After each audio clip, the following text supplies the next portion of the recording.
Bonjour et bienvenue dans cette nouvelle vidéo de mon défi de devenir votre entraîneur pendant un an. Bienvenue sur la chaîne des manageuses qui souhaitent devenir des leaders, entrepreneurs, responsables, authentiques. Alors cette semaine, j'ai choisi avec vous de parler justement du rôle de ce manager moderne, de ce manager qui est entré de plein pied dans le 21e siècle et qui va continuer à évoluer dans un siècle où on parle d'entreprise libérée, on parle de confiance, on parle de cette génération Y. Alors je vous propose, au cours des prochaines semaines, de vous donner selon moi quelles seront les règles majeures de réussite de ces fameux managers modernes. La première règle que je voulais aborder avec vous aujourd'hui était celle du donner envie. Comment donner envie aux collaborateurs, comment donner envie aux collaboratrices de venir travailler avec beaucoup d'énergie, une patate démesurée chaque jour. Alors, juste avant ça, je voudrais vous poser deux questions. Quel est le rôle du manager dans l'organisation aujourd'hui et quelle est la place de l'humain dans l'entreprise? Et je vous propose de mettre quelques instants cette vidéo sur pause et de prendre le temps de réfléchir à ces deux questions. A tout de suite.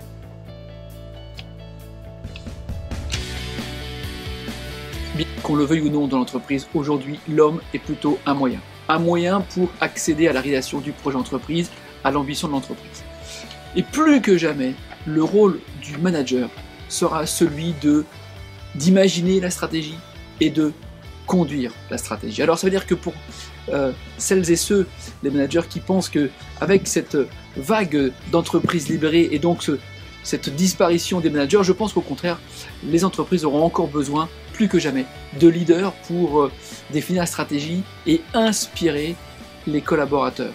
Par contre, les managers qui continueront à être dans le process uniquement, qui continueront à être dans l'apport de solutions, je pense finalement se rendre compte qu'ils sont plus là pour ralentir le système, et je pense qu'alors effectivement ces managers de demain qui seront encore dans le comment vont petit à petit perdre de leur légitimité. Donc plus que jamais, l'enjeu du manager moderne sera de voir loin et d'inspirer confiance aux équipes. C'est-à-dire que plus que jamais, il sera le dépositaire de la stratégie, du où l'on va et pourquoi. Pourquoi en deux mots, pour quelle finalité et pourquoi, de quelle façon, avec quelle éthique. Alors voici donc les 6 conditions pour durablement donner envie aux collaborateurs de venir travailler avec énergie et enthousiasme dans l'entreprise.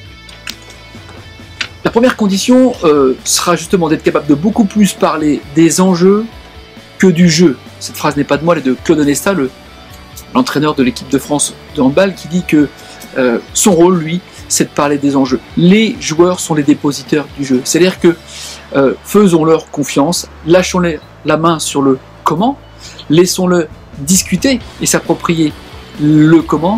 Bref, laissons-les s'auto-gérer. Ce sont des grandes personnes qui sont majeures, qui sont souvent des parents et qui sauront comment faire les choses. Mais pour les laisser s'auto-gérer, encore faut-il prendre le temps de bien connaître chacune et chacun, leurs aspirations, leurs projets professionnels, leurs qualités, les questions qu'ils se posent, à quel moment certains ont peur, à quel moment certains sont empreints de croyances qui pourraient les limiter dans la mise en œuvre de l'action. Troisième condition consiste à aimer les gens. Aimer les gens simplement pour ce qu'ils sont, ce qu'ils peuvent apporter, quelle sera leur valeur ajoutée, plus que pour ce qu'ils ne savent pas encore bien faire. Aimer les gens, c'est partir du principe que l'homme peut apporter ce qu'il a de meilleur pourvu qu'on sache détecter. Donc ça veut dire qu'il faut bien connaître chacun de ses collaborateurs dans ses affects, ses émotions, ses peurs, ses craintes, ses vraies aspirations pour mobiliser les gens sur leurs points forts. La quatrième progression, elle est assez proche d'aimer les gens. Elle est d'avoir l'envie folle de faire progresser chacun, chacune au service du collectif.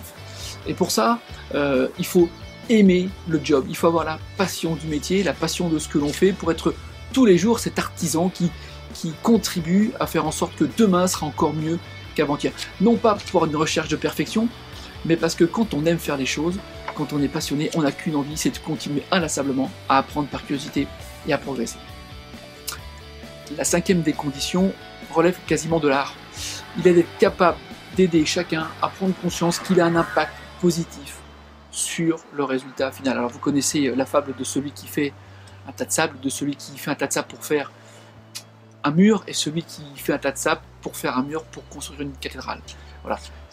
Les collaborateurs ont besoin de sentir qu'ils ont un impact important sur le résultat final ou juste sur la bonne marche et la bonne vie de l'équipe. Enfin, la 6e condition, liée à la 5e, est de pouvoir mesurer concrètement sa contribution.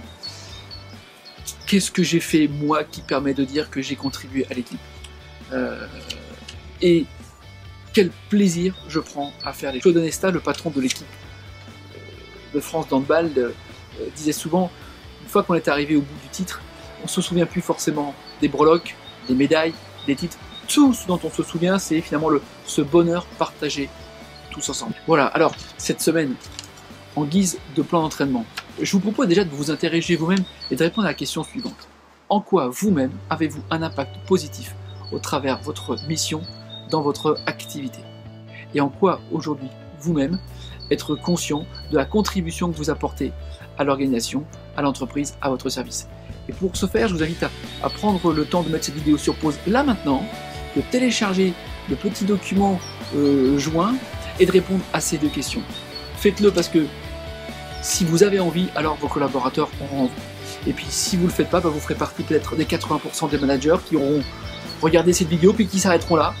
Et moi je vous propose de passer de l'autre côté des 20% de ceux qui veulent vraiment devenir des leaders, entrepreneurs, responsables authentiques et qui vont prendre le temps de ces petites réflexions pour aller jusqu'au bout et emmener leurs collaborateurs. Voilà, alors si vous avez aimé cet article, n'hésitez pas à le partager avec le plus grand nombre, laissez-moi un commentaire juste en dessous. Vous pouvez toujours, en cliquant sur le lien juste ici, rejoindre la chaîne YouTube Entraîneur de Manager, ou au contraire, si vous ne l'avez pas encore fait, rejoindre la communauté des managers entraîneurs de managers en cliquant sur le lien, en vous inscrivant au blog. Vous recevrez ainsi chaque semaine la newsletter et vous pourrez télécharger, si ce n'est pas encore fait, le guide avec les 21 clés pour devenir vous-même un leader responsable authentique. Voilà, je vous souhaite une excellente semaine, bons entraînements et je vous retrouve la semaine prochaine pour la règle numéro 2. Au revoir.